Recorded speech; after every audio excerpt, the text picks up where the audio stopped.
Welcome to Fit Club Vegas, the ultimate fitness destination for visitors. Drop in for a day pass and experience our 10,000 square foot fitness playground. At Fit Club, you'll find state-of-the-art equipment and a sound system so good you'll pitch your headphones. Conveniently located 7 to 12 minutes from the Las Vegas Strip, Fit Club is a perfect spot for you to come get your pump while visiting Sin City. So come check us out at 4525 West Hacienda, Las Vegas, Nevada. Fit Club Vegas, more than a gym, it's a vibe. Pacific West Injury Law. Injured? Call 602-HURT.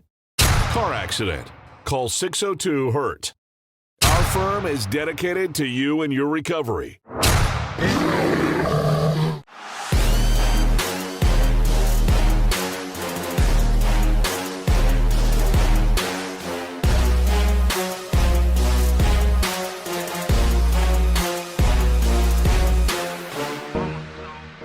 Kenny Keogh, welcome to the podcast, bro. What's going on? It's been a long time. Dad.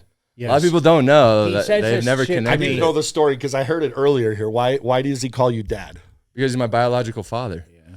You know The that? shorter Actually? version, you know. People don't realize how tall you are. How tall Like are our you? genetics are obviously very similar. Yeah. How tall are know? you?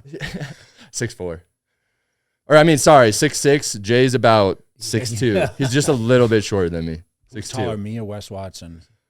I feel like you would be, actually. No, not you. I feel like you would be. We need to have that comparison. You need to have him on the podcast after me now. Yeah, I don't really listen. I'm 5'9", man. I'm not gonna argue. I actually just saw the footage too of him being arrested. And you then that's where I guess the whole height thing actually started. Yeah, a lot of everyone people gets were upset assuming. about their height these days. Why do you think that is? You know who like really pokes the cattle on that is Eric Konevsky. You probably know the name. Well, I don't know why all the he weighed me- bodybuilders get so mad about He it. weighed me and heighted me at Houston. You know the guy? Yeah, I remember He seeing it. dresses up now because I think he's kicked out of most of the expos. Is he kicked out of a I lot of think them so. now? Or? I think so. I think Arnold, LA Fit. I think Big Boy got the most upset with him though, didn't he? Or Apparently, there's a lot of stuff going on with Big Boy right now too. That's blowing up. Apparently, some Rich Piana story or something just surfaced. I haven't seen it yet, so I don't know what's going on. what's so with it, crazy because Mac Truck, Big Boy, all these guys were part of the Rich Piana whole craze, you know, back in the day. Mm-hmm. It's funny because a lot of these kids still ask me when I go to these expos, what was Rich like? And, you know, did you get to see him? And, you know, we trained together. We spent some time. And his whole, do you think he was the original YouTube fitness guy, pretty much? Yeah, Were you definitely following it for the then? uncensored side. I would say him and Boston Lloyd, obviously Boston. Actually, they both passed, you know. But I'd say they were the two kind of revolutionary or like founders to the unnatural or more transparent side. All right, so let me ask you a bodybuilding question. side. Kenny KO, what's the KO stand for? It was actually the boxing super thing? random. Yeah, a lot of people pair it with the boxing, but that's actually not how it started. My old roommate, who unfortunately we're not friends anymore, but I was just trying to come up with names, something different than my actual name, just to kind of separate the identities. And then I always like things. So for instance, like J, and then the last would start with a J, or S and S, K and K. So I was looking for, you know, second ones that would be another K, and he somehow landed on KO, and I was like, you know, it sounds kind of good. I'll just run with it. So Kenny KO. It's Yeah. not like a And then it initials it for worked last out name. because at that time I was calling out a lot of people in the industry, so they're saying like kind of like knocking these people out in the industry, and then of course did the boxing thing, so it just kind of synced up nicely. Yeah, that's what I was talking about that earlier. So we have this whole craze now of boxing in all these different arenas, you know, the Paul brothers, of course, and, you know, for a while, Bradley Martin wanted to do this. And I remember you were calling out everyone. Who did you call out first to box? If how many years ago was this number one? Because I feel like that was kind of, you know, you were, I don't know if I don't want to insult and say like a YouTube troll. Is that, did you No, troll I mean, that's people? valid though. Did you troll- Yeah. like, I would who say we call me a call- YouTube kind of troll. honest. No, 100%. To be Though. That's like honest, how I started, for to sure. be honest, he was a troll also. I mean, 20 the years troll. ago. Yes, he was that's how I met him.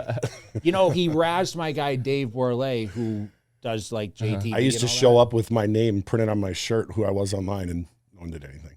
No. He had a handle Damn. called Tampa. Okay. He was from Tampa, and he had this grill. He wore a grill, by the way. Believe it or not, he wore like a real awesome. grill, and that was his avatar on the Not bad. the message boards Yeah. before Get social big media. and all those way back in the day. You know, So I like the late trolls 90s. because it's like you instantly know who's going to cave into your trolling and then who's going to be pretty mentally resilient. but so So you can kind of pick people apart. Talk a little bit. I know he was going to ask you like how it all started, but was this the original plan, or were you actually a fitness dude that competed, or what? Like, how did you fall into this whole fitness? So it was I was doing firefighting, and then I had a sports background, so that's what got me into the gym, lifting weights. Because initially I didn't really like Where it, was but this? my fitness Where were you coaches. growing up? During This was in Lake Tahoe. Okay. Is where I grew up, so super small town. And then was firefighting out near Placerville kind of area, so I know where. California. Yeah, I go out there to Max Muscle out there all the time. Yeah, and then so I was doing sports. I still kind of wanted to pursue football and whatnot, so I was working out. Then just decided, this was around the time men's physique was starting. Mm-hmm. Obviously, the division's changed drastically now compared to what it used to be. So I was competing, and I didn't really know much about, the anabolic side or even really the training side that much, but I felt like a lot of the bigger guys weren't giving me the full scoop on what they were doing to acquire, the amount of mass and strength and stuff they had. So as time just went on, I started to kind of figure out things, meet the right connections, and then see what was actually going on behind closed doors. And then I knew there was going to be a lot of people like myself who maybe were unaware of what actually happens. So I just kind of wanted to open that door of transparency, just to not really even bash anyone, just so people really know what it takes or what happens to get to that level. And then, just continue to do like a few competitions. Haven't competed though since 2019. And then now just kind of make the content, do the business side. So it's more of a curious thing for you, because were you someone that wondered like how myself or Ronnie Coleman, like how we got so big, like what we ate or what we took to do Like how you that, won or- Olympia naturally? I mean, I don't know. Do you believe in No, I'm all just- this natty? Like, I know you're a natty not guy, but like, I don't know. It's become such a thing now. Like you look at on their titles. Well, the on crazy thing Instagram. too that a lot of people don't realize, even with gear, like probably over 99% of the entire world population could blast insane amounts of gear and they would still never acquire a physique like you, So it's like genetics Not is even such a close. huge, wouldn't even be close. I know you probably think otherwise, but No, I that's the mean, truth, listen. though. I mean, you got to look. We're the best at what we did. I mean, not. Right. I made it to the Olympia elite. Like, there's only so many that can actually win and be at that level. But at the same time, now you realize. So, what I want people to, like that are listening or watching to say, like, it's good coming from you, because you're kind of like this guy to be like, is there a difference between natural and enhanced? You've seen the most enhanced people not even look good. Yeah, that's actually what I was just about to say too, is because you get both sides. A lot of people ask why I interview the guys who don't look that crazy or like they're stepping on the Olympia stage, if they're natty or not, because a lot of the time they're running more gear than the guys who have their IFBB pro cards, but they don't look anything remotely close physique wise to those guys. So it just goes to show there'll be a lot of people that maybe hear a good cycle or something, decide to try it out. Maybe they're getting bunk gear, maybe they just have horrible genetics or don't know what they're doing. But there's people who look natural who are still unnatural, taking insane amounts of substances. What steered you away from competition though? Was it not having success at it, or like? It's no hate. It was honestly, I just started to look at it. Maybe it was through like my psychedelic use and whatnot. We can jump into that too at some point. But I started to realize like going on stage, I like the aspect of pushing yourself as far as you can physically, but then being on stage with other men, being judged by other men on how your physique looks. The more I looked at it from the outside, it just wasn't really something that strange, catered right? to me. And then also career-wise, you obviously can make a fantastic career out of competing and businesses and brands and go global with it. I knew I didn't have the genetics to be a top caliber on the Olympia stage, so why would I pump all these drugs to even try to get remotely close when I only think I would do it, Why do you think that though? Because of your height, or? I mean, height, and I also feel like, your proportions, my waist size just inherently, and just the amount of drugs I know I'd have to pump to even try to get to that level just wouldn't really be worth it, I think, on my Same thing I radar. did. I could go to the gym and train. I'm as just a heavy as realist. anybody. I know my genetics, and like I think I can look good, like better than a lot of the population fitness wise, but comparing to the elite of the elite, I don't think I have that top tier genetics for bodybuilding. If you can't be the best at what you do, or at least become close to the best. And I've waste your always time. been like so competitive in everything I do, whether it's gaming, sports background, firefighting, whatever it is. I always wanted to be like the best of the best. So to be in something and then know that you probably don't have the genetics to get to that top level, I think is what, Hey guys, Jay Cutler here. If you have not heard already, I launched my own TRT clinic. TRT Kingdom is now live. If you guys want to schedule your consultation, please click the link below and you'll get all the information you guys need for better health. Who was the first, like what was the first era that you followed, like in bodybuilding or fitness? Like who are some of the names that you? I mean, of course, like Arnold was like one of the first for a lot of people, you know, seeing or getting into bodybuilding. But competing wise, it was actually around the time of you and Ronnie for sure stepping on stage, because that was like one of the first good rivalries. And then shortly after you, of course, was like the Phil and Kai Green kind of era too, which is unfortunate we don't have that much anymore. Do you feel like the rivalry is not there in bodybuilding? Not like it used to be, I don't think. Not compared to like how you and Ronnie and I don't know if there's ever been since, really. I mean, Phil and Kai were kind of on the way. It was kind of, but it wasn't. And it just made it so much more entertaining to watch, you know? Like now, there's great physiques. Although I think, honestly, your physique and the look back then was even better than the guys are now. Do you still pay attention to it now? Like you watching? Yeah, like yeah, I'll watch it and I'll see this Pittsburgh updates. Pro coming up. Like you got some powerhouses going there, Nick Walker and Derek and Martin Fitzwater. I mean, listen, I see people now that were turned against him. Let's be real. His physique's not exactly beautiful. I mean, Derek's definitely more like proportion, but Martin's like, he got fourth at the Olympia, he beat Derek, right? So you have a lot of, and then you got this Michael Crezo, and you got all these guys coming up. Bonnick still there. He was second at the Olympia before. Vito. I mean, yeah, good Vito. This guy from Brazil, he's good. But is there anyone like today that's, I mean, obviously Bumstead was You know whose huge. physique I like the most, though? Andrew Jacked. He's a beast. Just because he's such a tall dude and he's so aesthetic as far as like his proportions. Does and it never everything. make you wonder why he doesn't win? Don't you think bodybuilding, like... To an extent, for sure. But I know obviously there's certain judging criteria. I know, but they do you go off believe... of. What I'm asking you is, like, when you sit and watch these shows, I mean, we all have opinions. Right. And there's qualified judges.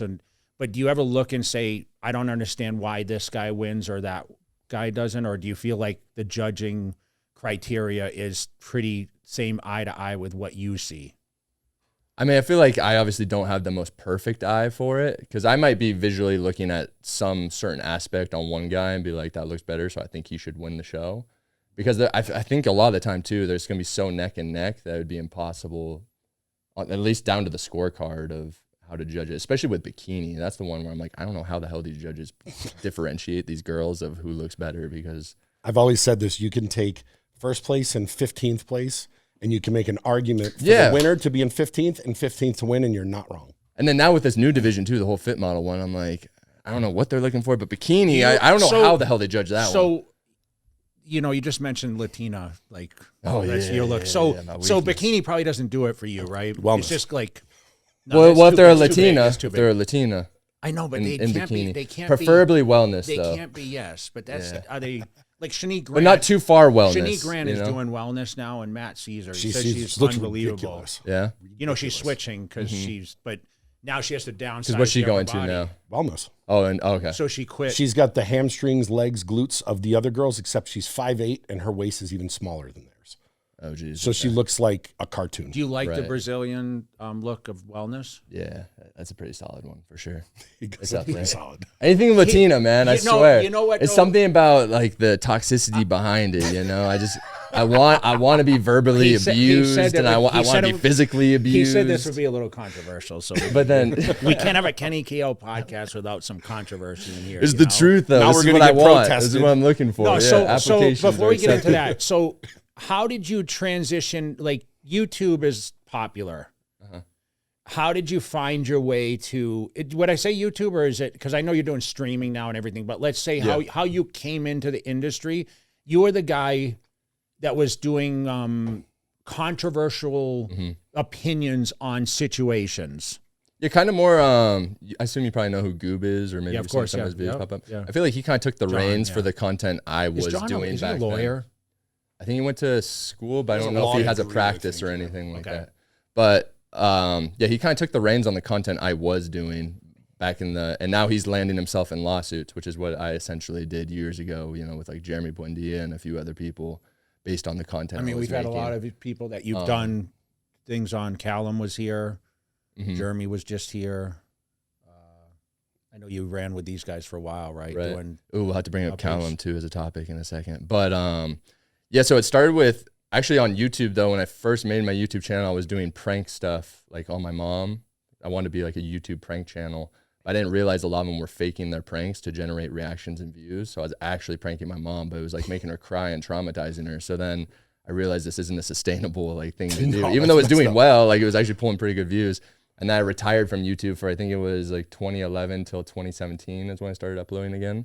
So about a 6-year gap. And then the Brad Castleberry series is what kind of like re-sparked it, the whole fake weight scenario back in the day. Do you think it was fake weights? Yeah, I think so. Still to this day, for sure. I know, but he trained at like a 20. Because he would never come prove it, you know? You never go do a meet. And even when people would challenge him for money, myself included, he would never come do it. And it's like, if you could lift the weight, why would you not just show up and make an easy paycheck? Did you actually offer money? Yeah. And then same thing for boxing too, with that whole shtick too. I think I offered him. Who was the first one you called out? $100,000 or something. It might have been Brad was the first one on that list. Bradley Martin? Or Brad Castleberry, but Bradley Martin would be a good one too, because I know he has his whole like MMA 260-pound thing. You know, a lot of guys. Well, I feel like, dude, you're 6'4". You can't call Jay Cutler to box. You know, you're like 6'2". You know, pretty close. I mean, I think Big Boy would be. Did you call it Big Boy? Big Boy actually I feel like he's got hands. I've seen his videos. Yeah, he could definitely. Right? That would be an interesting one to watch. Like him versus. I think Cali Muscle has some hands too. I don't know. He's kind of old though now. I would love to go versus Cali Muscle though. Hey, Eddie Hall's fighting. Why don't you box him? Ooh, see, that'd be a tough one. Did you see him beat the shit out of the guy? Yeah, I did see that recent one. Yeah. I also saw that he thought you probably saw the whole like gorilla thing going down too, like 100 men versus gorilla. Somehow Eddie Hall thinks 2 of him can take a gorilla. Really? Yeah. Which I don't think that's the case at all. I mean, he lost to half Thor in a boxing match, but I don't care how strong a human being is. You're not. No. A chimpanzee you couldn't have a hard time. You'd have a hard time with. Not a full. I think 100 dudes could take a gorilla though. They said Mike Tyson wanted to battle a silverback or something. Yeah, way back in the day. I do remember that one. But yeah, so then of course a lot of people remembered the Heba Ali like wall sit video where she did 900 pounds like stacking the plates on her lap. I think I saw that one. Yeah. And I called it out for being fake weights, and then this is where the whole. All right, guys, the new flavor Buzzin' Orange is available now. You can grab this over at jcutler.com. Make sure you check it out. We're having a sale right now. Liquid L-carnitine, 3,000 milligrams. You guys want to get that crazy metabolism boost? Let's go. Who was that? It was a girl. She was like sitting down. She was like a female athlete. Yeah. She was more popular, I feel like, around that time frame. This was 2018 kind of era. And then, yeah, a lot of people thought it was fake weights. I kind of looked into it, thought it was a little bit off. So I actually flew out here to Vegas. I wasn't living here at the time. And then had her do it. She was stacking the weights up, didn't get to the weight, and it was like crumbling on top of her. Should probably had her sign a waiver because something catastrophic could probably happened. But yeah, then that video blew up, and then that just kind of sparked the whole calling out Photoshop, seeing if people were doing that, which is they're still doing it to this day. You know, even top competitors like Ryan Terry, I remember got busted photoshopping his picture. And it's like, dude, you have literally the best physique in the world for men's physique. Why are you photoshopping your pictures? See, I feel bad when someone like Terry gets called out because I don't think he did it, and I think his like a photographer. No, the photographers are the brands. I think someone, and you know, he's just such a good dude. So I can understand like if people get upset with you because you call certain people out. Do you ever feel bad? Ever? I mean, a lot of the time I feel like it's justified though, because it's going to be their own doing, unless it's a scenario like that and they had no intention or idea that was even going on. Because I know a lot of them are good people, you know, and they're trying to make their living just like I am. Have you become friends with a lot, like, of people that you've called out? So the Heba Ali one, like, she hated me. She actually had a lawsuit with me for a bit, and then now we're on good terms. We actually were friends. I was trying to pursue her. I had Maureen Blanquisco got that, and a photographer sent her something that was on the cover of a magazine, and they did whatever to it, and she just posted it. But she had nothing to do with it, and then she got hammered. Had no idea. No clue. I mean, obviously, when she looked at the picture, she's like, that looks a little morphed, but this is what they sent me, so she just put it up. I know there's some legal aspect, but, like, out of the lawsuits, like, how much do you think you spent? I mean, because none of them have actually gone to court or trial, but in attorney fees, maybe around, like, 25 grand to 50 grand. So can you, I mean, when someone posts something, explain, because I'm gonna be dumb about this. And usually they go for defamation of character. Okay, but is that a thing? Can, like, if it's you're doing a story on someone, so say you're calling someone out for photoshopping or like fake weights or whatever, like they'd have to prove that it really affected them, correct? Affected their business, and it had to was prove fake, that and it was like it was a I'm bullshit intentionally claim. lying or like Okay. trying to defame them or he would- slander them knowingly. They would have to prove that he knew that he was lying and he was trying to harm their income. But if he just put something up, said, "This is my opinion," you're not trying to harm it. It's really Do you hard. have a- Because that was the definition. shitty part I learned about the whole legal process, and that's kind of why I started to steer away from the more controversial topics as of lately or in the last couple of years, is just because those lawsuits were so annoying and frivolous, just for years on end paying attorney fees, that it goes to essentially nothing because there's going to be, you know, reached in a settlement or something of we don't talk about each other. But anyone can sue anyone for anything. You know, it's like I could sue, you know, Matt, you. You could just sue someone for $1 million because you don't like how they look. Yeah, and it's almost a tactic to try and weigh someone down. So, for instance, in the past ones, it was to try and silence them because you know a lot of these people who are doing content creation probably aren't going to have the biggest income. So them paying attorney fees for years on end doesn't sound ideal. So it's trying to smother them in attorney fees to get them to, like, I guess, remove content that you made on them because they're butthurt about what you said or what you posted. And then, you know, once you do it, if you don't, then that's usually why they drop this, you know, lawsuit in general, because they realize they don't want to go to court or trial with it because they'd probably end up losing it. I had an old music industry client that had somebody that was fucking with him online, and he just told his lawyer, "Keep suing him. I don't care if it costs me $1 million until he's bankrupt." Yeah, and it's just a tactic, you know. Whoever has which more is money is going to win. unfortunate, right? Whoever has more money can just keep Just pounding. try and like smother them in attorney fees till they just they cave. So you have a lot of the evolution of like what you did. So you did the call outs, you know, the fake weights you've done. Obviously you do natty or not. You do like people getting in trouble kind of stuff, right? Mm-hmm. What like else? If there's big relevant stories, I've covered those in the past. Boxing, you did boxing, little fight, wanting to fight everybody. Right. I've done the boxing. I've also gone to the AVN, you know, convention. So the adult stars and whatnot, try and keep this monetized without saying certain words. Interviewing them, you know, on like preferences, that type of stuff, just diversifying the content. I've also done like some psychedelic content, and then recently gone to like streaming games because that's, you know, one of my hobbies or passions is just actual. You like the gameplay. raves too, right? Yeah, and that's where a lot of my fans I noticed tend to be too. Is obviously in the gym. I'm sure a lot of people approach you and recognize you most in the gym, or probably everywhere for you. It's kind of funny. I used to go to Winter Music Conference every year, like back in like 08, 09, 10. And the guy that I was just with, I just did a place at DMVI, and he's like, "Dude, the first time I saw you was at WMC." And I said, "Was I massive walking through there?" Because I walked through that pool party, and I was 300 pounds. And I was pretty in good shape. And people were like, their jaws were hitting the floor. Because, you know, every juice head's like standing there like looking jacked. And all of a sudden I walk through there and they're like, "Oh my God, like I can't compete." You know what's funny is we all start working out thinking we're going to get more attention from females, but it just ultimately gives you more attention from dudes, who are admiring your physique for most sure. women are turned off by it. Right, once you get to a certain point, right, except for the super hardcore like bodybuilding. What was your families. biggest though? Weight-wise? Yeah. I think I got up to around 260, 270. Just didn't feel very good though. I've always kind of been more just because of the sports background. I like to be under like a functional weight, kind of what I am right now, around 230-ish. What sports did you play? Football was my main sport, but I kind of played everything, like beach volleyball, basketball, skiing, snowboarding. Playing college?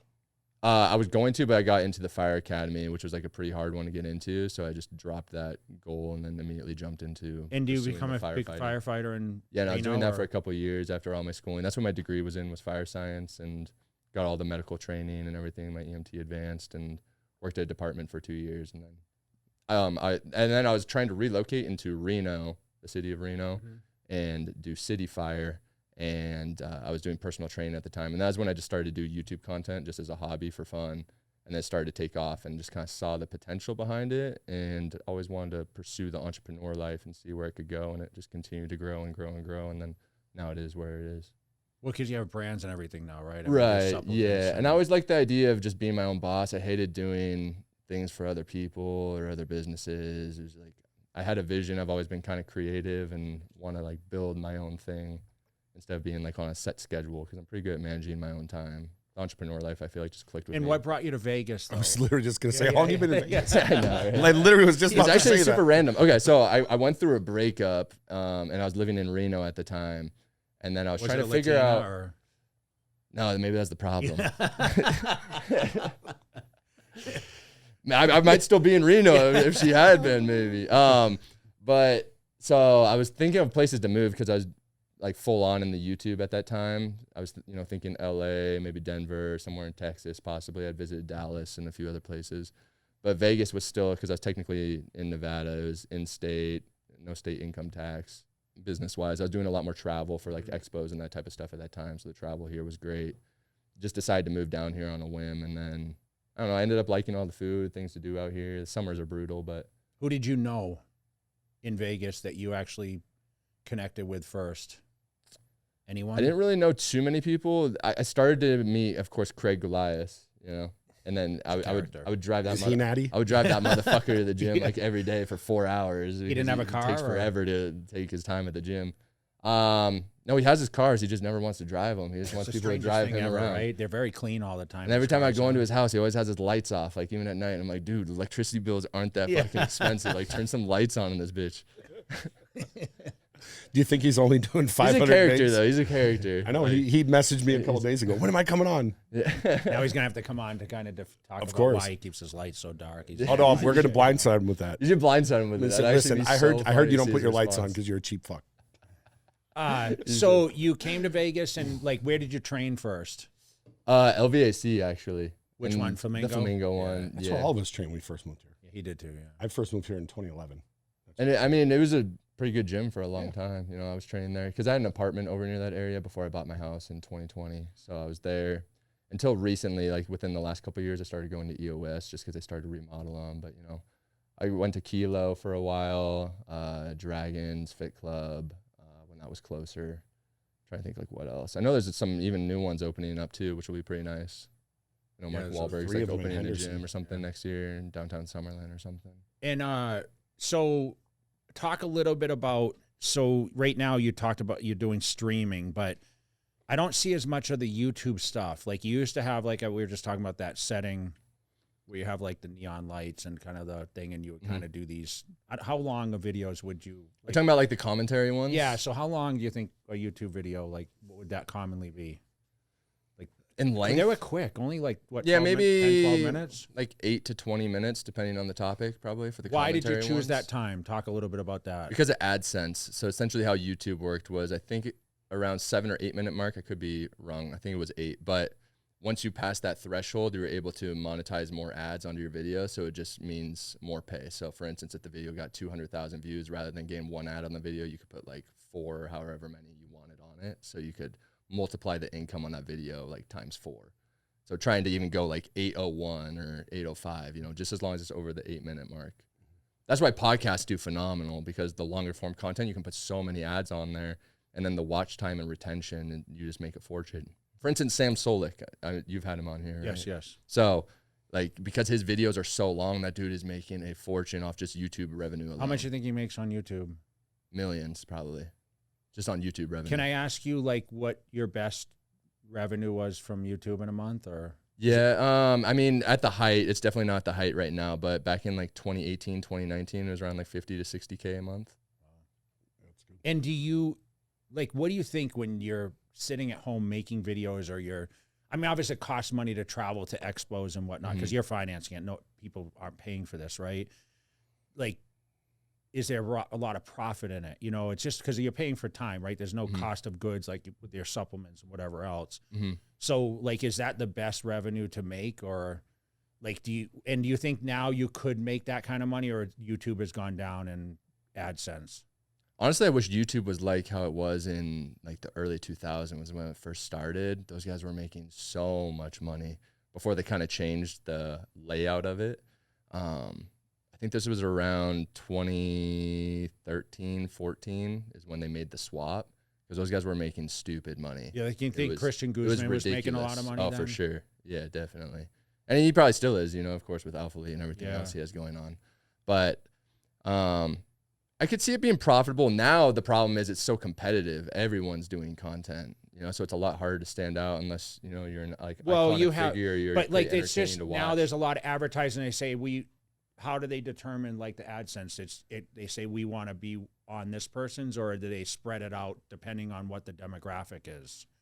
I think it's going to be some AI related thing, I would imagine, where it just picks certain relevant topics that are catered to whatever realm your content is about. So is that for fitness, it might be like food related ads or something. You know? Does that not incentivize you to create more content if the revenue isn't what it was?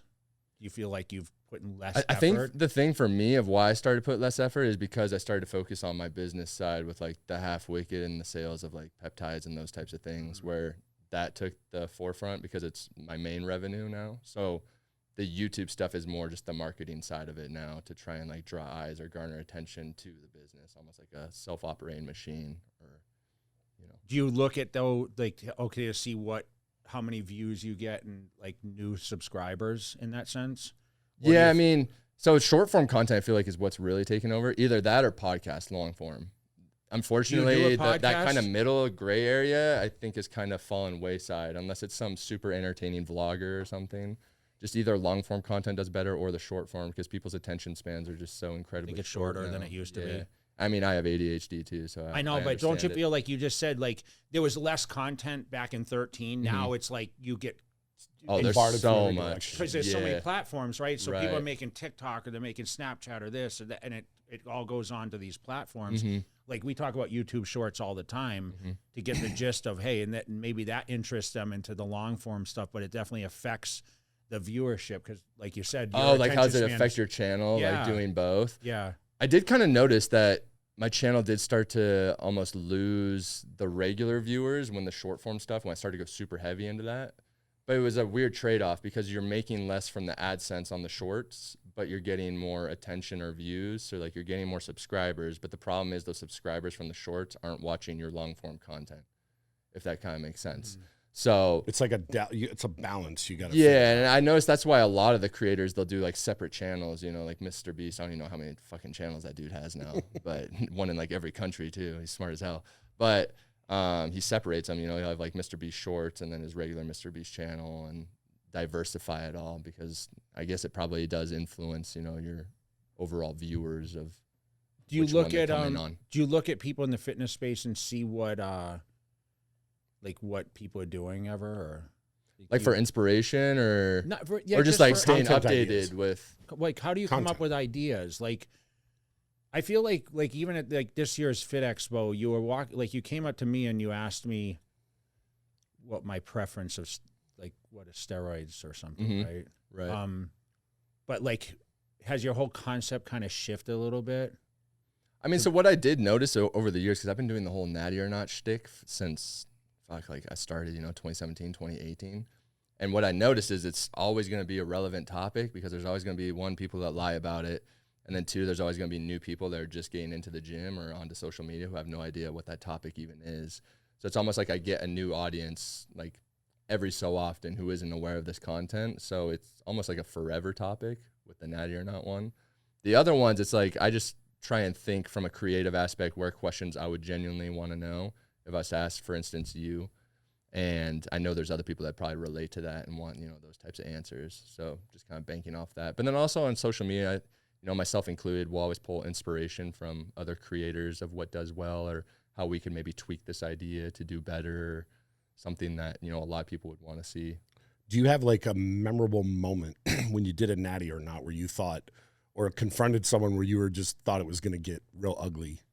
Right, still one of the most fun ones was the Simeon Panda one at LA Fit Expo. I remember was maybe 2019. I might be wrong on the year, but just because he was on the podium and I came up and asked him the question if he was natty or not, so he had to answer it in front of like an entire crowd. And then he went on to talk about how I'm a troll for a couple minutes, which was exactly what I wanted as a troll. I was like, yes, keep feeding it, keep going, you know. So that was a good one. Haven't seen him in a while, but that's probably definitely. Like I think he's natural though. Do you actually? I do, yeah. Why? Just because he's been so consistent for so many years? Yeah, I just think because when you see him, Kenny, he's not that big. He's pretty stocky, though. But maybe not like I get from your angle, though, you know, contest you got to remember, prep. like, listen, man, like, people still say to me all the time. Like, I mean, obviously not compared to this, you know? I know, but that's heavily enhanced. Right.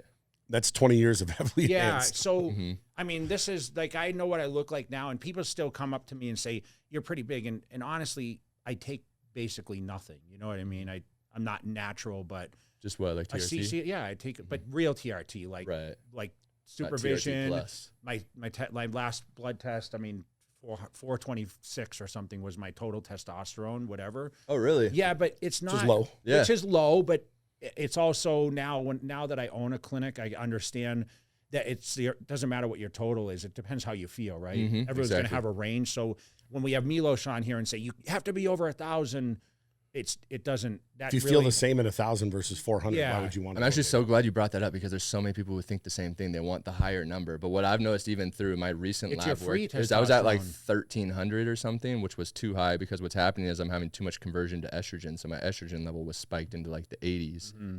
And ultimately, you know, I want to bring that down. So I backed off on my dosage. But a lot of people just don't realize it's ultimately how you feel. Yeah, if it's like Yeah, and 400, 500, whatever. and it may everyone's be. genetic makeup is different, right? But what I think when I look at Simeon, I just like he always looks great. I mean, I think he's 40. Is he over 40 now, or he's close to? It's probably right? close to, I'd imagine. Maybe like upper 30s. But I feel like he kind of always looks the same. Although Mike O'Hearn kind of always looks the same, or at least he does on Instagram. Like meaning, but Ooh, I do feel you like think Michael Hearn's natty? no. I think that I think Michael Hearn has enhanced before, but I feel like he doesn't take stuff now. Mm-hmm. But I feel like there was times when he did or not. So I feel like those people can't necessarily say, I know like NPC, it's like you have to be natural for 2 years, right? Before you can compete naturally. In the NPC? I think so. They have like a natural.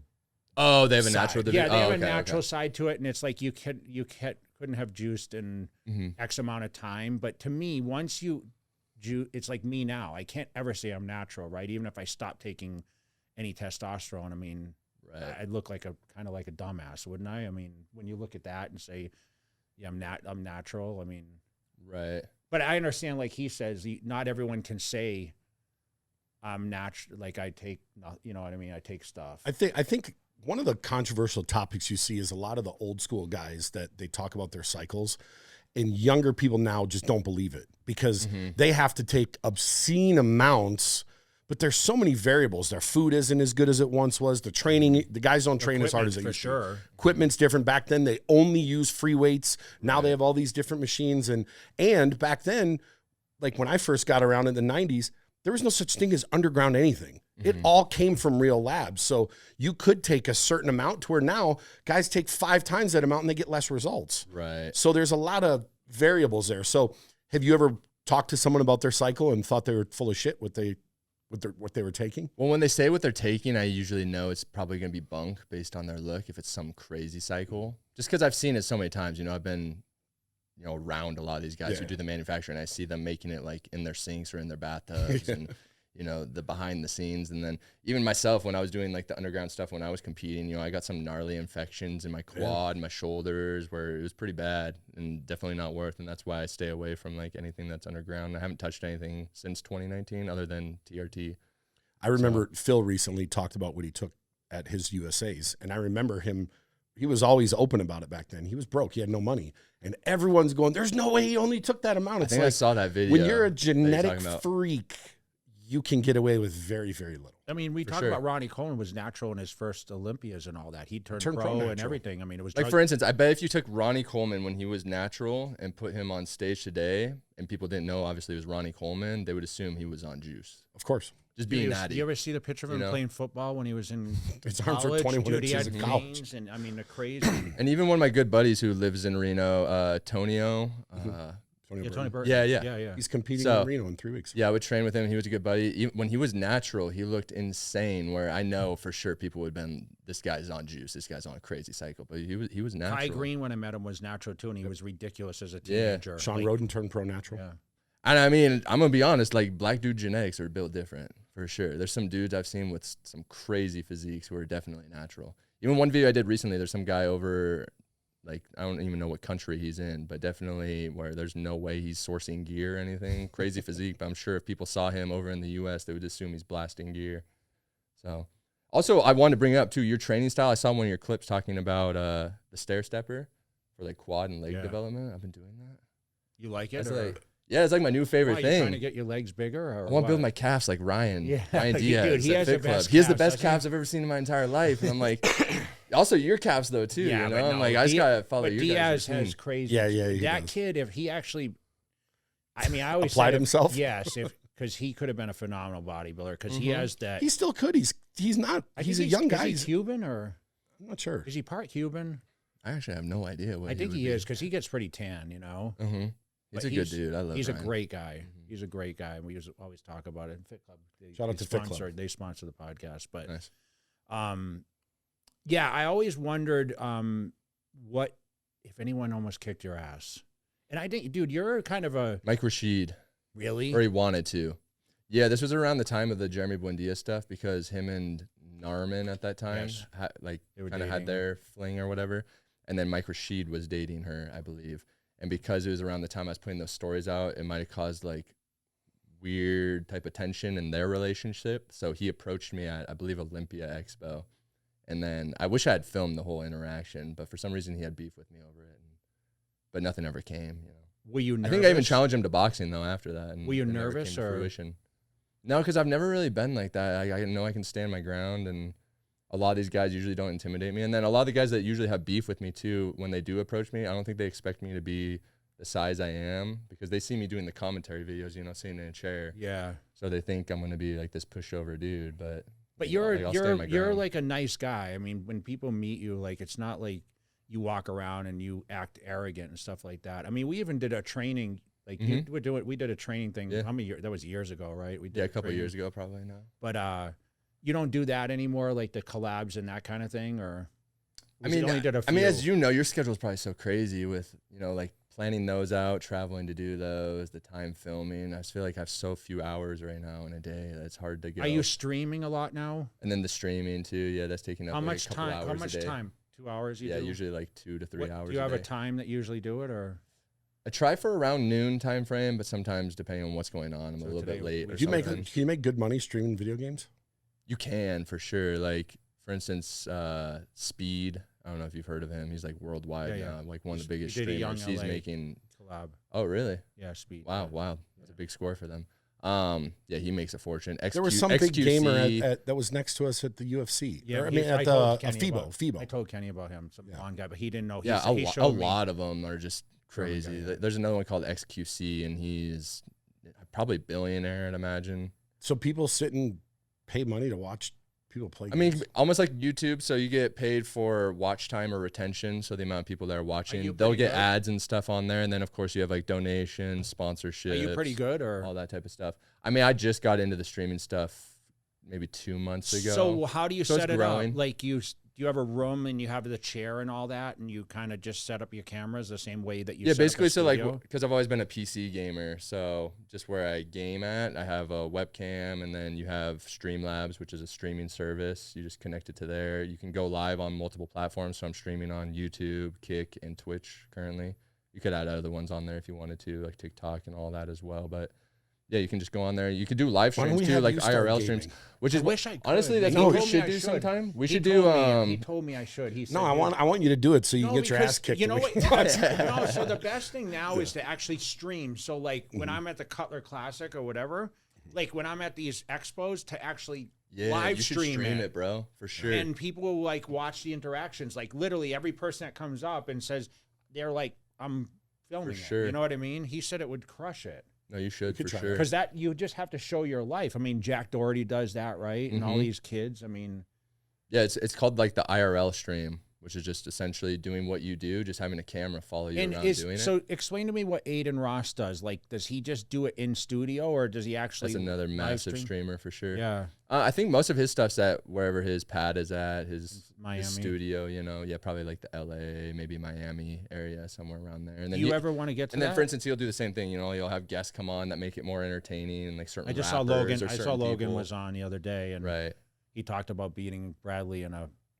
He took out Bradley in a wrestling. They thing, wrestled or and he- fought or something. he I'm surprised that I don't know if that footage ever got released. It or didn't. Not. That's what they were I talking know about. they should though, because maybe Bradley doesn't want the internet to see him get demolished by Logan Paul. 'Cause I'm pretty sure he lost it He did. Yeah, that's based what they on were saying. his demeanor after. You could kind of tell, you know, who the winner and who the Logan's loser like a was. trained fighter. He was a great wrestler. I know that for sure. I think he was like a state champ. And he's pretty good size he's an athletic now. dude. Is he natty or and not? you've probably seen his WWE stuff too. Like is he's he an natty athletic or dude. not? I don't think he is. He's gonna go home. It's gonna be all right. Here's the thing. Here comes next video. Who is natty these days, right? I actually think I have done a natty or not on Logan Paul actually, and I said Lynn Bailey's natty. You think so? Even when she's competing on Olympia stage? 100%. Really? Why? Listen, because we know her.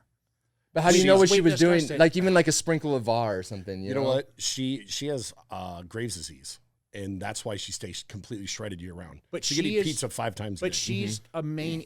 Listen, I trained with her. How many years ago was that? At Houston. That was you were the second. And I was like, I couldn't. I'm a machine, bro. I train. Ask him. Like I go everywhere. I train, and she trained me into the ground. And that day, so they got up. Dana and Jay went and trained chest. And I remember him joking, going, she was lifting heavier than me.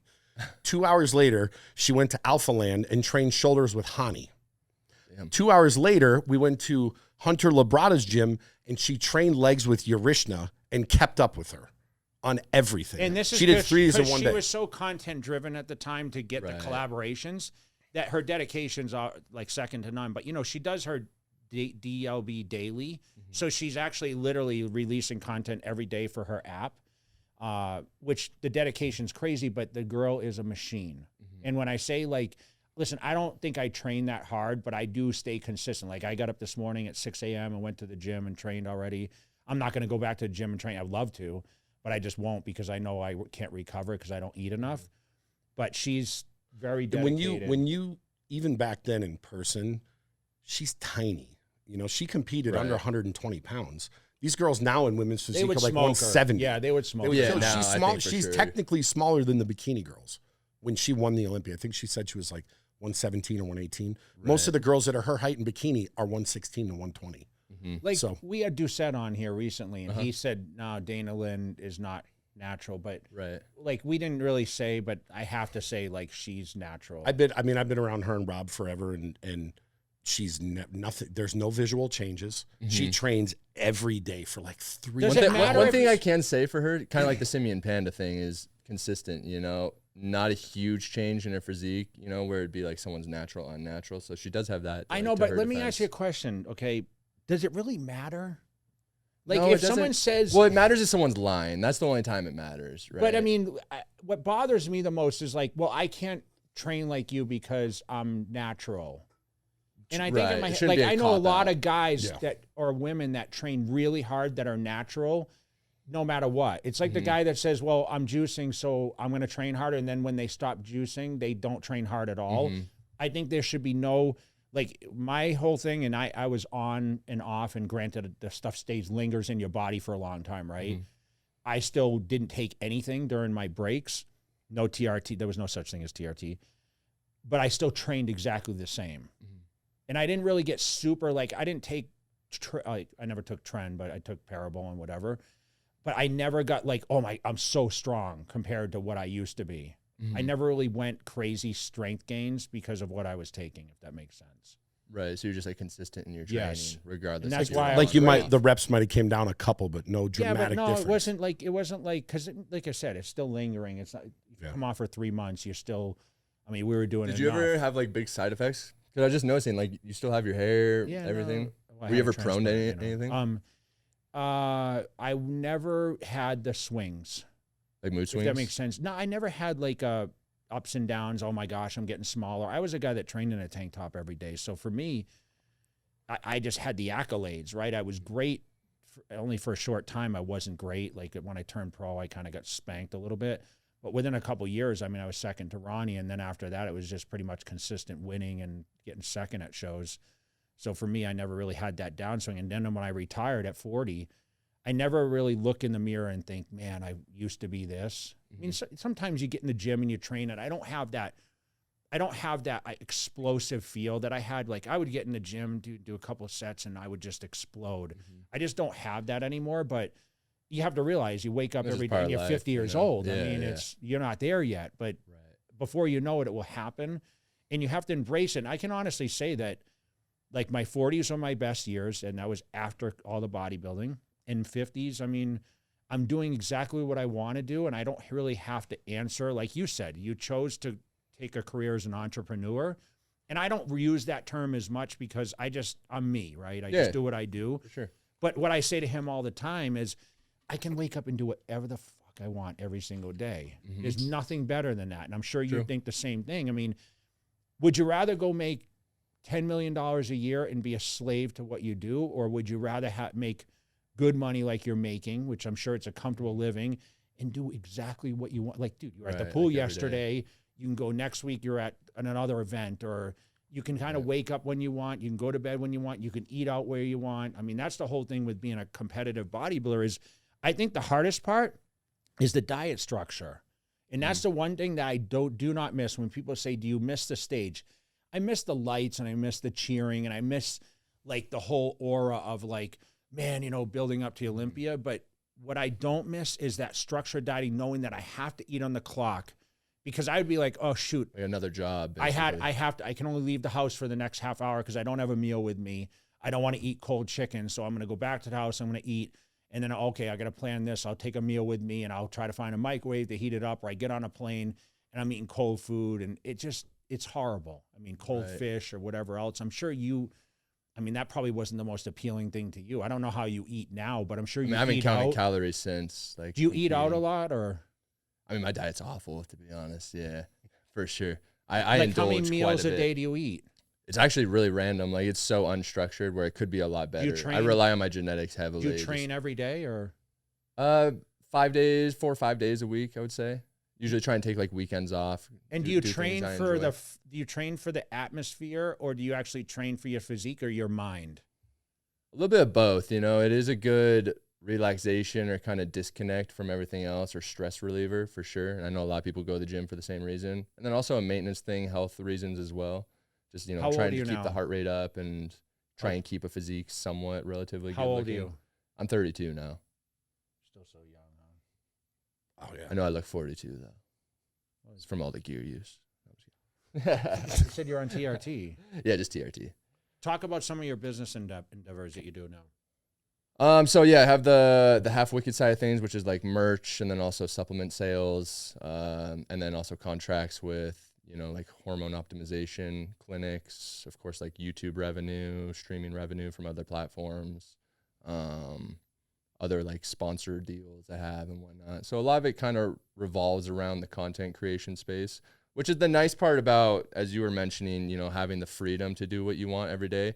But I do also know there is a lot of stressors with it too, because it's not like a regular 9-to-5 job where, you know, you're going for these set hours, you're making this salary for that amount of time you're allocating, versus being a social media influencer, entrepreneur. You have to really be self-driven and know what you have to do every day to kind of acquire what you're wanting. You know, you can't just like relax every day, or you don't have those set hours knowing exactly how much you're going to make. So it's just different stressors to every different job. But you're paying the government a lot of money. I've seen your checks lately. Dude, it's so annoying. Do you see he's posting up his checks to the IRS? I mean, hopefully, like, we get something out of it. Maybe we get like some improvement to Vegas or something. We're actually lucky here because Vegas is like one of the few places that Nevada. You know? Yeah. That's definitely why I live here for sure. I couldn't imagine being in like California, or I know you had just said you had Greg Doucette on up in Canada. I know me and him were having a conversation about how much he gets taxed up there, because that's got to be absurd. And I know he's doing very, very well. So the Canadian government has to be doing very well, I'd imagine, from him. We're just lucky here. Not even just the tax part. Like the roads are nice. You go travel around the country. Traffic, you hit right? you hit potholes and rims get destroyed. Like, for the most part, the roads here are nice and they're maintained. That's also why there's I could not never garbage live all in, over the streets. LA though too. The traffic every time I'm out there for like LA Fit Expo, I couldn't do that every day. There's no way. The nice part about Vegas, you get the city, you get like good food, great gym culture now, and I feel like it's continuing to grow. And then also you don't really have traffic unless maybe you're going around the busy rush hour times. But even then the traffic's it's not LA traffic, you know, where you're sitting for hours on end. But you know what's crazy? Like, it's not just LA anymore. Miami's like that, Tampa's like that, Orlando, Atlanta, Houston, Dallas. They're all like LA. It's just Do you pay attention to the controversy between the Arnold Classic and the Olympia that's going on right now? Like, what's the controversy going on? Like, what's the better show? Oh, like, what's the better show? Have you been to both? Yeah, I've been to both. I haven't been to the Arnold for a few years. Why not? I think it was 2020 when COVID happened. They canceled that year, like just before it happened, if I remember right. 2 days and I was before. gonna go out, yeah, and then that was the last time I was gonna go. I had been the year previous, so I haven't been since 2020. So it's been a while now. But I remember even back then it was a great show, you know. Olympia, I feel like Arnold actually, you know, now. And that was back then though, so I don't know what the recent one was like, if it's improved or if it's the same as it was. The Arnold Expo now is, it's probably double. Well, it's kind of the prize I just money. like how much they have going on there, you know, Arnold. And then Different also sports. they've increased the prize pools, you know. It's like you have the strongman stuff, powerlifting, I like got those all medieval these people different fighting. yeah, all the different events for the different realms of fitness together. Did you do men's physique when you competed? Yeah. So how do you feel about the controversy of like the Trunks and Arnold saying that they should show their legs? Do you feel it blends Hike the Trunks up categories? some. I feel like ultimately what men's physique needs is almost like a weight cap. More Well, so don't they more have- so don't than they changing have the it, or- trunks. I thought they just recently did one. Unless they just recently added it, because I know that was the biggest drawback, is it's like you have these classic physique level physiques that are doing men's physique because they didn't make weight for classic. So they're like, I'm just going to put Don't board you think shorts the on and do men's physiques like physique. like Brandon Hendrickson lives here now, like, Mhm. and he's pretty much a bodybuilder, don't you think? Yeah. I mean, I feel like he could make the transition into classic if I he say the really same thing. wanted. He was on also, yeah. Yeah. We told I just him saw him in the gym 2 days ago. He looks ridiculous. He has great aesthetics. Can for you sure. imagine it went from Mark Anthony to It's changed so much. Like looking back at the old divisions, especially for bikini too, or any of the divisions, even classic physique too, you know, when like Danny Hester won the first year. But of course, yeah. it's like the divisions have changed so much over time, which is inevitable. You know, they're going to continue to grow, and who knows what the next men's physique or next men's division will be. They'll 'Cause do I'm like sure a there'll be probably something new that male comes fit out, you model or know, something, I'm yeah, sure it's something coming. like that, which will try and revert back to maybe the Would you early ever days go of back men's to physique. competition ever? It just doesn't have an appeal for me. I don't see what I would gain out of it, so probably not. Because as you were just saying too, it's such a essentially taking on another full-time job, you know, counting your calories, eating, even to your extent more than what I was doing. It's a whole lifestyle. But you see of- the difference between amateur and like the pros. Like you came to the Cutler Classic that was just in Mhm. Vegas, and I saw you interviewed some people backstage. What like Mhm. I didn't even see. I just saw some clip of you interviewing some girl. What did you ask people? Was it we did some of like the natty or not, and then like how their prep was, what division they're competing in, just kind of like the general Kenny KO, you know, not coverage. nothing? Looking for Latinas behind the scenes, didn't find much, but There wasn't much at the show. unfortunately, Yeah. you have to start promoting for that slowly. So why don't you just move to South America? Yeah. Actually, so I was gonna go to Colombia, but I'm You glad I should. haven't because I don't know if I'd come back. So I got to make sure like everything's squared away here before I go You because would I don't be know if a I'd come very That's back. buddy wealthy lived there. guy there. Yeah, you'd be One of my wealthy guy. friends moved there. Hey, lived there Apparently, for 5 years. what's the main city that's there? Medellin. Medellin. Yeah. Apparently, when you go there, it's just a plane full of white dudes, you know, going down, which makes sense. I would probably be on that list as well. Well, a lot of guys are going for stem cells now. You know, that's the Oh, and whole that too out there? craze. Stem Yeah. cells, Oh, hair interesting. transplants. Have you been? I actually got engaged in Medellin. You know, See, that's what would happen. but no, to I me. got again. No, but I brought a girl with me. But Just- Yeah, he found some random chick. Hey, by the way, you want to get married? They'd probably be down though if you think about girl, it. My girl's mad at you enough, you know, because of the whole Kenny. Wait, why is she mad at me? By the way, because you took your head and put it on my body. She was mad about that? I thought she was mad. Okay, wait. This whole time I thought she was mad because when we did that workout we were talking about, I thought she was under the idea because of the content I was creating that I was going to like try and bash you or No, like no. drag It you was through the no. mud It's or because something. So it's because I put my face over yours? yeah. So what was that? What did he do? I don't remember. Yeah, I remember I did this was like years ago, but I did like big printouts of my face and And then it was at on Fit my body. Club, yeah, and then I wanted to like put it over your body just to like see how it looked and ended up leaving it up there and then that's what she's mad about? I guess, you know. Which I'm trying to cause. I told her I was coming here. To I mean, if do she's it. watching this, she should And I know said, it's out of no, and admiration I said, for you know, that we're doing wish- Kenny KO. She's like, yeah, that guy. And I Fuck said, that guy. I said, For I sure said, no, she I said said, that. listen, it's, you know, she said, well, you know, I'm still mad about it or something. No way. Yes. You're an Wait, what's her auntie. ethnicity? She's Puerto Rican. Okay, so she's got the spicy side. Okay. You're on It's her But understandable. you shit. like It's you understandable. guys will Fuck. probably get along, you know, because you like that. How could she move past this? Well, maybe us talking about. I'll show I mean, her maybe the clip. her hearing You this wanna was out of you want to admiration. apologize you. for putting your face on my body and say it wasn't to disrespect me, maybe, or I mean, it was out of admiration for you. It was me wishing I had a physique like that. Listen, if you get her a Chanel purse, maybe Yeah. she'll forgive you. We'll send you the link to forgiveness from any woman. That's about, wild now. I'm glad that I finally know the answer to that, though. Yeah, she's mad because you put your face I think on about my- that from time to time. You know, whenever I see one of your posts, I'm like, I wonder if his lady still hates me. Like, doesn't have a good taste in her. I didn't know mouth. she hated him like that. Yeah, I No, didn't she know. doesn't hate it. She Yeah. just got, you know, Angie is. She feels like, you know, I was like, she looks at me as like the ultimate Mr. Olympia. sure. You know, of course she's going to support me. She thinks I'm the greatest, you know, so. That's actually too funny though. So that's it, you know. But yeah. So you know, I've been wanting to make a trip down there, just haven't made it happen yet. We'll see. Also because I mean, I do partake in a lot of the recreational fun stuff, and I know there's a lot of You should good, go to Peru. good stuff down there too. Do you ever, Why don't you have go you to done, Peru? That'd be have a you good done spot, too. ayahuasca or? Yeah, I ayahuasca. haven't yet. I've been saving that because I have experience with a lot of the psychedelics, but I was kind you of think saving it- that for do you the think it- absolute pinnacle. Do you think the psychedelics are great mind? They help with clarity and For the right people, I would say.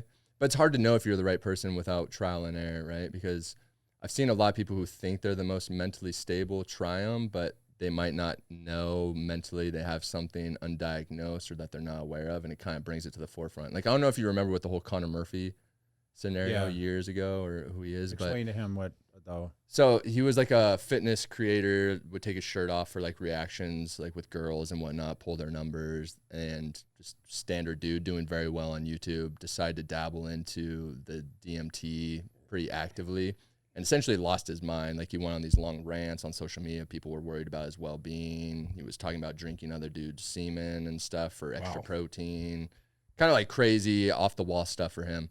And it was like maybe he had something undiagnosed they didn't know about mentally, and that kind of brought it to the forefront. Yeah. It seems like he's more back to himself now, maybe still a little bit off of how people perceived him. But I've also seen it happen to a couple other friends as well, where it's almost a psychosis. So that you go like into. mushrooms because you just talked about your dad eating a whole mushroom bar. Yeah, I don't know how he's okay, because I did. Yes. Uh, He So had, I have these mushroom bars. They're chocolate bars, and there's 15 pieces in a bar. I've had 7, and I was in another dimension, right? Like talking to higher beings about the meaning of life, all this stuff. I've had friends that did 1 or 2 pieces, same thing, like still a very hard trip.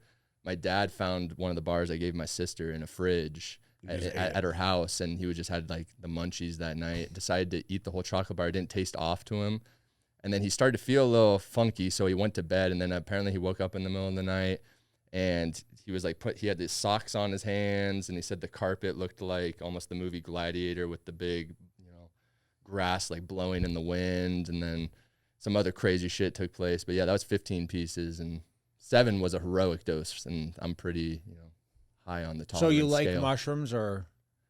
Yes and no. I mean, I love the feeling of mushrooms. I just don't like the way it makes my stomach feel, on the come up. Makes me feel nauseous. I'm more a fan of LSD or acid, and then a lot of the other psychedelics too. I've never done a experimented recreational with. drug.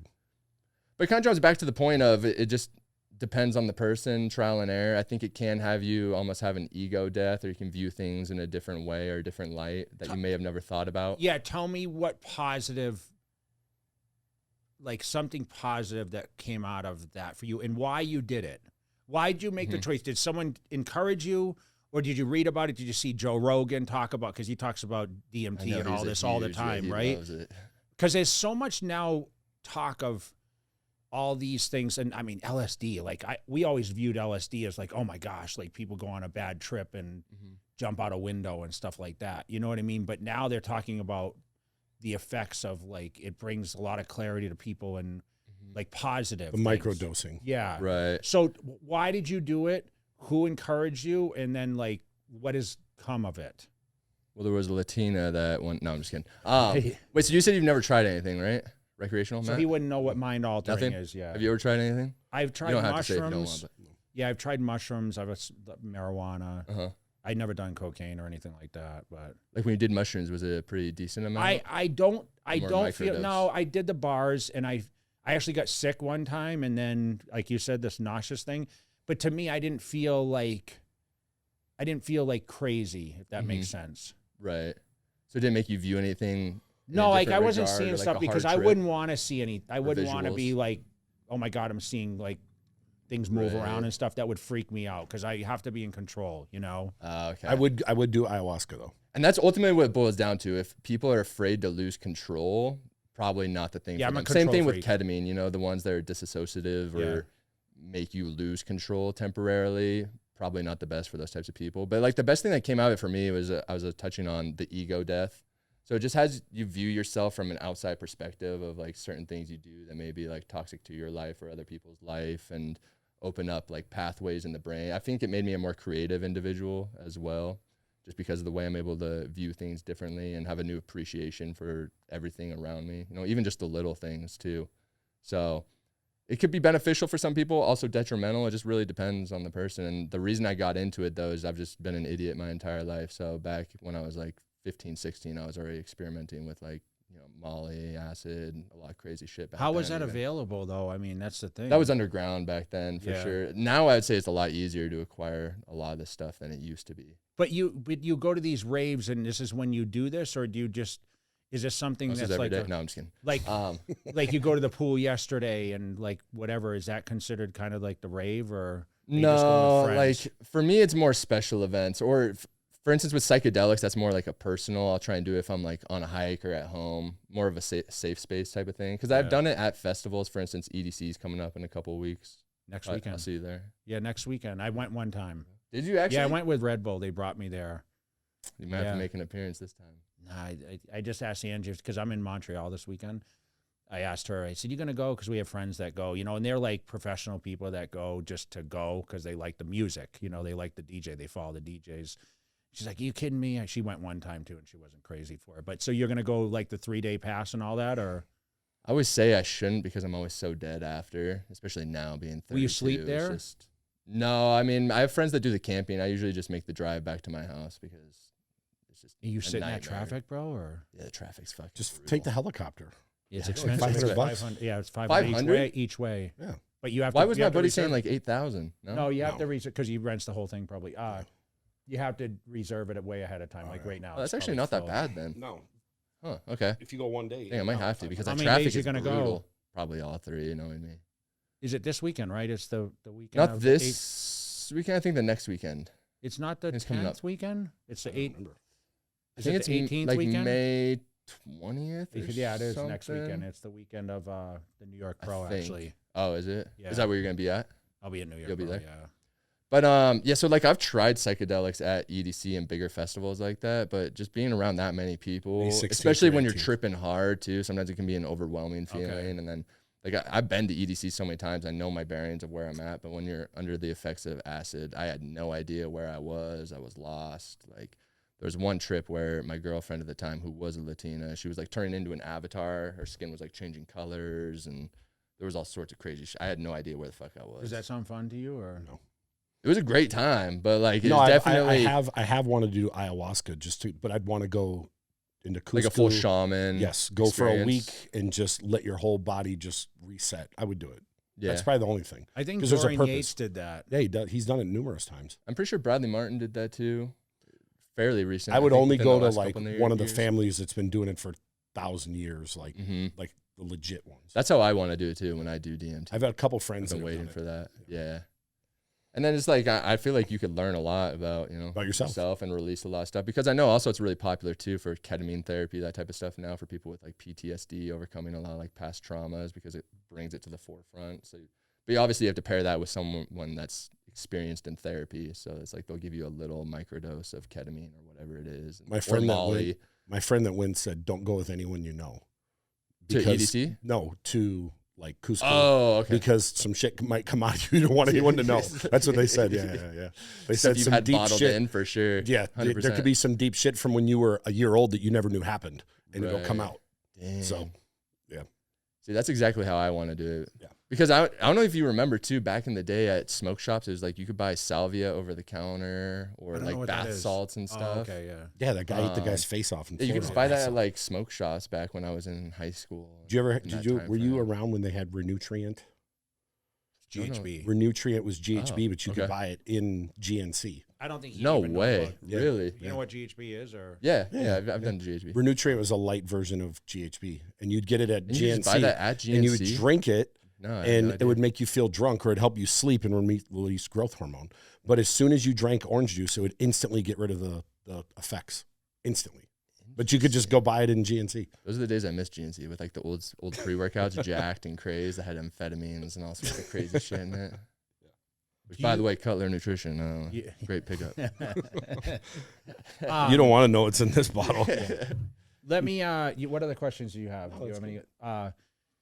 I want to ask you about today's bodybuilding because do you follow it? Yeah, I mean, not as heavy as a lot of people that are like Andrew. immersed in the sport, but I do know a lot of the competitors, and I've witnessed a lot of the shows and watched the highlights. Like, for instance, I saw Sam Solik, of course, compete, and a lot of the like main guys, or Will Tenney, he just competed in his like natural show. You don't even know what that is, do you? Yeah. Bigger like YouTuber. See, so you He's follow like a natural competitor. You follow more of the social aspect than you do the actual. A little bit of both. What do you think? What do you think the pro like C-Bum is an anomaly, right? He kind of. Do you feel like he's a crossbreed between a social media guy and a bodybuilder? Do you feel like what could bodybuilders do to be better and more relevant and more known? What he did or what you is do? It the personality? Yeah, it's just basically doing more social media work, like posting more, even just data in the life type of stuff. What I noticed is a lot of these guys who I've always been hounding since day one was Keon, because I was like, dude, you need to be posting all the time. He's going to be Mr. Olympia at like the Open at some point. You realize that, right? Because he's 212. See, he told me he's not, that he's going to try and stick out 212, but eventually maybe inevitably he's going to outgrow it. Dude, at Derek Lunsford, Hottie, they're all 212 guys, you know? So William Bonnick. I remember I was telling him years ago, like, bro, just post as much content as possible. I know you're going to be definitely like one of the top caliber He's a freak, athletes. though, right? And it's like when you already have that going for you, like capitalize on the momentum of what you have, which is a great thing that C-Bum did. Was he knew at the height, he just started to like pump out content, and people, of course, when they're seeing one of the best physiques in the world, they want to see what they're doing all the time. And then now C-Bum has a career outside of bodybuilding, which is just content creation. So it's almost a fallback. The guys that solely bank on the competing aspect, I think that's just a bad move to do. And that's where you did great too, because how many people that were competing in your time frame are uploading content consistently on a basis like you are? It's slim to none. You know how hard it is, though. For sure. I mean, like you said, you just talked about, well, I'm more creative, and you got to come up with, you kind of have to reinvent yourself if you're not, like, I'm not on the stage anymore. So yes, I have a name, and I think I'm always going to have a certain people that follow me because of what I do. But it's like, I'm trying to go now between a podcast, and I do the personal appearances, right? But I still do the bodybuilding stuff, and I talk about nutrition, and, you know, you have to work in, if you have a bunch of brands or if you endorse certain things, you have to have things that you believe in too. And it's like with us, that's what's nice about, like I said, being my age and who I am, is I can kind of pick and choose. And he presents a lot of things, you know, like saying, hey, this company reached out, or we have this expo where we can travel to this event. And it's like, man, like some places I want to go and some I don't, you know, like we just got back from Germany and the FIBO, which is the biggest fitness event in the world. That I would suggest, if you could experience it once, to go. Have you ever been? No, and I want to. think it'd be because I remember great. Jay brought this up to me. I think it'd be awesome. But like at the same time, I asked you, like, what do you think about Arnold Olympia Expo, which I don't really think is comparable, because the Arnold is, like you said, it's a vast majority of different like sports and activities. Yes.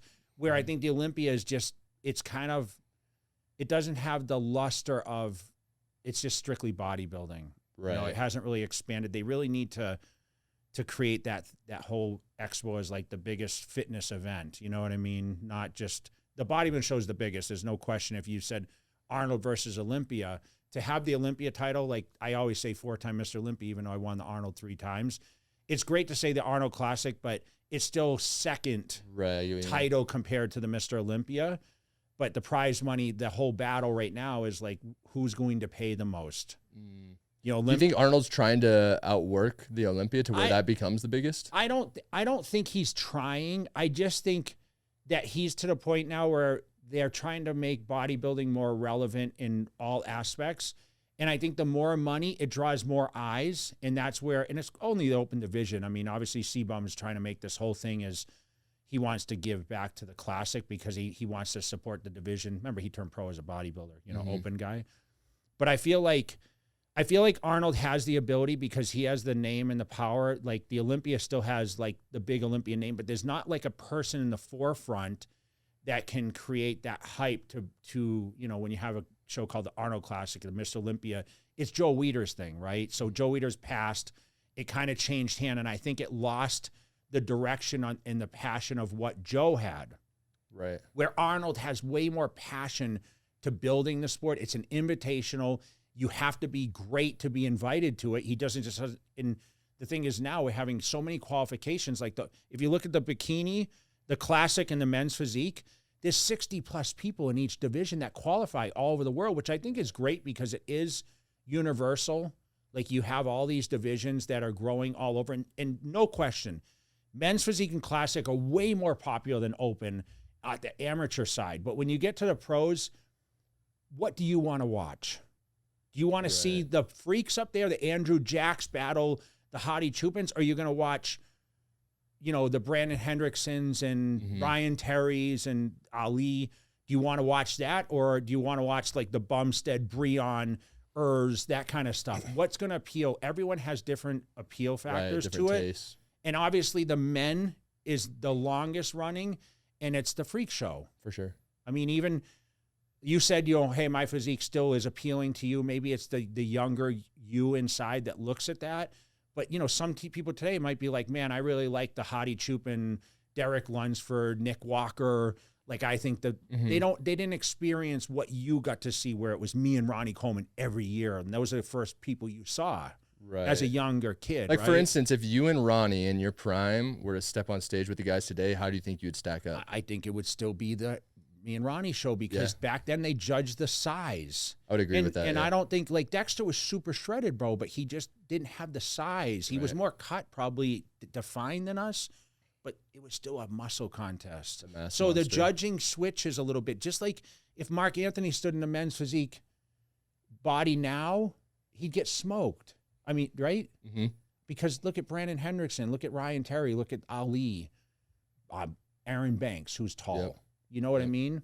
But those divisions have given people like yourself who are taller and do not want to get as big, like a C-Bum didn't, you know, he probably wouldn't have done as well in the open. He has some disorders and whatever else, right? He's got some health issues.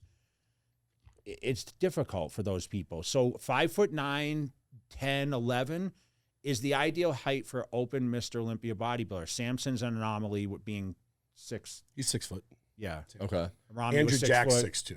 Yeah. So like people say Andrew Jack's still lanky, which is bananas, right? Because he's 300 pounds. I mean, he's a It's freak. just because he's so tall. It's just like you see him in person, you're just like, God damn, that's a unit. Like, that's a big. But you would attend these expos, correct? I mean, you plan to like you'll go to the Olympia Expo. I mean, you should head out to the Arnold, man, and yeah. I mean, I'll definitely be back. So the one thing, the Cutler Arnold. event, Do you know why is the Arnold in Columbus, Ohio? Because that's where Jim Lorimer created with Arnold. He was the mayor there. But why doesn't he just like move it now? You know what? To a more optimal You know place. why it's great? Why does it have to Explain stay though? why it's So, Columbus, Ohio, within 5-hour drive, there's 40 million people. Okay. Vegas, all we have is LA. That's it. Everyone has to fly in. You know how many families come from Detroit, Chicago, Milwaukee, Pittsburgh, Toronto's 5 hours. Louisville, Kentucky, all the way Indiana, Indianapolis. Okay, that makes people sense. drive in for it, and it's cost effective. Right. If you put a big show on like that here, it'd be Don't you think 3 times the Vegas cost. is crazy money now with the True. I guess parking? like Arnold's cost for actually having the expo and stuff you do it in there a city is like more that, you're the reasonable. biggest event there. Right. The city will cater to you. True. You're bringing. That's a good point. I think in one of the newspapers it said it brings $50 million in revenue to the city. So they bend over backwards. But you know what? Like they'll have they just announced Canelo and Crawford fight September Dana White, 12th here, right? Dana White's first boxing promotion. They're having it at Raider Stadium, which it's going to be packed, ridiculous. Like it's Vegas.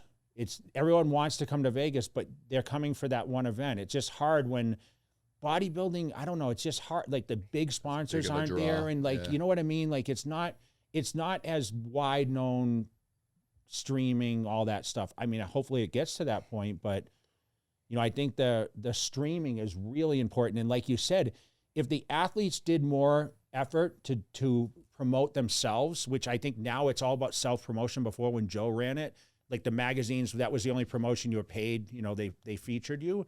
I think the important thing now is to be self-promotion yourself. Like, so if all the athletes go outside and they do, like, I think Derek Lunsford's doing a good job. He does a lot of social media. I think Samson's trying to do some.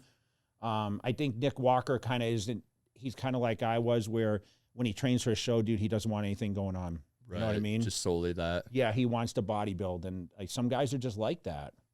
What's been his thing with like all the injuries and stuff? You think he'll actually come through for this show? Yeah, I think he'll be a top front runner for this.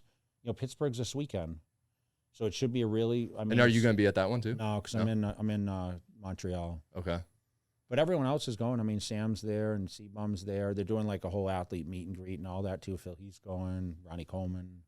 So who do you think Chris Bumstead will make a return? No. You don't think so? I think he's moved to bigger things now, and having a child, I think probably changed. I think even like after this Olympia comes up, he won't have some FOMO. I think he'll try again. I mean, they just announced he's going to do some stuff with the Olympia, which I think is great. I think Chris has a lot of ability to give back because he touches that side of invulnerable people, meaning like you are vulnerable, right? Like everyone always thought bodybuilders, like, we're indestructible and we just were machines and we didn't have a soft side, where Chris was able to expose, like, I have doubts and I have battles and I have, things that I have to challenge myself all the time. And I feel like he's been able to touch that.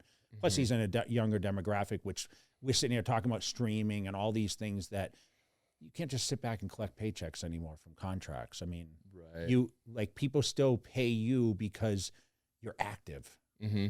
So you gotta stay active. You can't just be retire. Great and say, okay, I'm going to just sit back and do nothing. Right. I mean, you need to, now it's about self-promotion. So I feel like he can have a place doing that now with either his own show or, he's going to continue to give back. I mean, obviously he works in the industry with, his app and everything else, like training, but he may be going a different direction. You never know. But I feel like he still has a lot of ability, even being retired. But like I said, once you walk away from the stage, man, and being at that level, it's really hard to go back.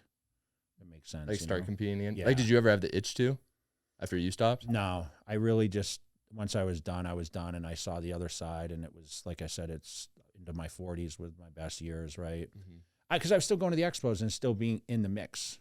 So it's like you're still there. You're just not going through the hassle of like the diet and all the. What am I going to do? Go back? I mean, I won 4. I came back and lost. I lost the title, came back to win it. After you do all that, it's like, how do you write a new story? You don't get better into your 40s. Right. I mean, you're still at a young age, so like you can still come back and have a way better body than you had back in 2019. But you're trying to convince him to compete. No. But I'm just saying it would take dedication. Plus, I have too many tattoos now to compete. For sure. No, you could still do it. But there's no way. I'm like fully covered. Everyone does now. Yeah, there's really. A lot of guys, yeah. Because isn't it like they dock you on points and whatnot? I think years ago they may have. No, but really, everyone's covered. I feel like it kind of hides the physique a bit. You'll be right. What's the tattoos stand for? Latinas. Really? No. A lot of it's like Greek mythology, and my full back is Lord of the Rings. I'm a massive Lord of the Rings fan, nerd at heart. So there's that. I never watched the Lord of the Rings. You know what's messed up? I have the whole thing in 4K. I've never watched them. How have you never watched it? I haven't. It's a different era. He's a little older, But still, it's like, I mean, he wrote the books a long time ago, though. So it's like you could have read the books and then compare the books movies. To the movies. Pretty comparable, I would say. Peter Jackson did a good job. Yeah, the new show and whatnot, not so good. But Lord of the Rings is definitely a masterpiece. Same with like Star Wars. I know May 4th was yesterday. I went to the theater and rewatched that. I posted up my my lightsaber. Yeah, I saw that. That's a good one. That's pretty solid. So you saw it? You saw it yesterday, or? I went to the theater last week to do it was their 20-year. You went to the movie theater. Oh yeah, that's like had to go to the something that goes sure. on anymore. Because it gave me like nostalgia to go back and see it again, like when I was a kid watching Star Wars. I watched it. I sat on the floor in the theater to watch The Empire Strikes Back. Yeah, that was the last one I saw in the movie theater. It's cool to get that nostalgia type stuff from time to time. How was the film? Flashback, reminder. It was good, just as good as it's always been. I've seen that movie probably hundreds of times now. Still hits the same every time. But that Harry Potter, I mean, they're all iconic. Like, have you seen Harry Potter? No. Come on. Have you seen Star Wars? You have no, seen yeah. Star Wars. Well, of course. I'm older. Okay, but how can you say, of course, I've seen Star Wars, but you haven't seen Harry Potter or Lord of the Rings? No, there was when those movies started coming out, I was so detached from movies. But I have them all. I just need to watch them. You need to watch them. He needs to go and in do the his underworld ayahuasca so he can reset. Yes. Here's your ayahuasca retreat. All right, you're gonna have on play in a big theater. You're gonna have Lord of the Rings on as you're doing ayahuasca. It's gonna make him. This is gonna be the most eye-opening man. experience of all time. You'll become a more patient man. 100%.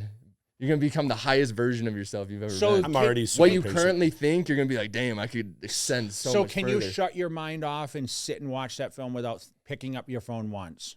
It is really hard nowadays. Right. Just because of ADHD and just I'm inherently on my phone all the time. I have a love-hate relationship with my phone, as I'm sure any content creator does. What are you looking at? What app do you watch the most? Instagram the most, probably. Instagram Reels, that's where I'll get stuck in, the loophole of just browsing Latino videos. booties. Yeah, let's see what's on my feed. No, but right you now. probably Let's see what go. pops up. You probably go and you probably do some. Okay, I'm going to do a video on this after seeing things. A lot of it is for research purposes. I'll try and pull inspiration or maybe garner some ideas of content that I could make. A lot of it is also just kind of entertainment, but it takes up so much time, and then the work aspect on it.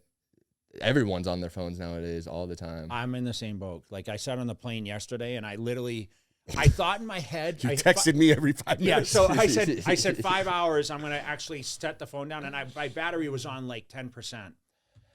And I'm like, okay, can I put my phone down for more than 5 minutes? And like the internet was in and out. I told you it sucked, right? So I'm like, man, like, can I put this down? And I literally last 2 minutes, I'm like, pick it back up. Okay, did anyone text me yet? Dude, it's hard though. I was sitting, we were watching a movie, and Vanessa's like, who's messaging? I'm like, Jay's fucking totally bored. Like, because I couldn't watch a movie because my phone was going to die. And I was actually trying to I'm watching this. This is so weird, but I'm watching this Karen Reed trial in Massachusetts. It's like about this. She is being on trial for murdering this cop, and it's supposedly an inside job. So I've been following this thing, and it's now they did a retrial on it. So I tried to watch that, but the streaming sucked. So I'm like, man, who can I text right now? So of course I'm texting him like. It's like, what are you doing? Yeah. It's like, because you were around too before like any social media or anything, but it's weird to think about how before social media, like what would we be doing? I say this all the time. Remember how when we used to fly overseas? So I would always, I had 3 tablets because there was no chargers. So I'd start watching one. When that one died, I would have the same movie on all 3. So I'd travel with, because I used to fly overseas every 3 weeks. So, awesome. But there was no Wi-Fi, either that or you would just watch the Sky Mall. And you just look through shit like, oh, maybe I'll buy that. You don't know what a Sky. You know what the Sky Mall that's like the magazine magazine, is? right? Yeah, I remember that. You're like, Dan, I know everything about the 737. You read an expert by the time you get off that flight, 100%. That's the worst part about like traveling is the flying. It's not bad now with the Wi-Fi, as long as you got a seat and you don't have some annoying person. I flew Southwest though yesterday, and they didn't have any charging stations, and they don't have any TVs, and of course my phone was almost dead. So I feel like as a bodybuilder too, it must be kind of. You have someone sitting next to you, unless you do the first class and whatnot. I was, I had a small. You know what's weird? We'd say this as a taller guy, I hate flights unless Southwest isn't. It's getting on the plane and before you take the flight is the worst part. But once you sit down, it's actually not. I actually fly most of the time first class. You can ask him. I usually say I'm not going or whatever, but I'm like thinking I don't want to take a layover. I want to go straight shot, and it was the only straight shot airline. So I'm like, you know what? I'm going to do it this time, and I don't regret it. Even like. I'm super bougie when it comes to, because if I'm going to spend 5 hours, it's 5 hours of my life at this point. Sure. But it wasn't so bad. I mean, it wasn't too bad, honestly. It just, the time is brutal sometimes. So. Right. Because I remember even Coachella happened recently. I saw an old comparison where they took a video of the crowd, right? Like everyone's in the moment enjoying it, versus this recent one that happened.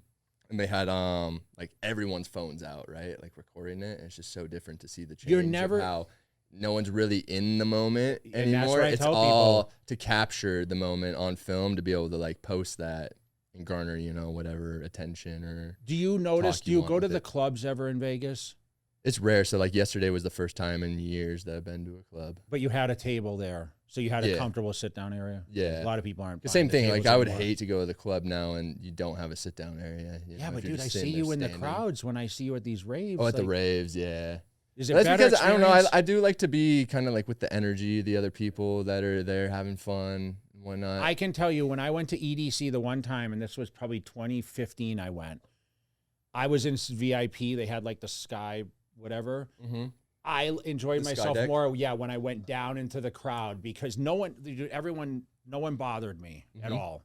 And I just was kind of, it was the experience of being there and going from stage to stage and be able to just, see like, all the walking things. Yeah, it was pretty around. cool because like I'm not super into music. You're probably a lot more into it than I am, but I know about some of the DJs. So it was kind of cool to go from each stage to actually see kind of the setup and have that experience. Like, what's your go-to music?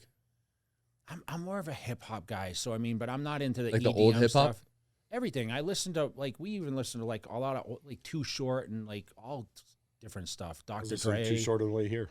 Okay. Short Yeah, and like, Pink album. but I don't like. I like the old Drake stuff, some of his stuff, not necessarily the new stuff. I mean, I'll listen to anything really, but if I'm gonna train to something, I just have kind of a playlist that bounces around. I like some of the old school rock. I like Journey.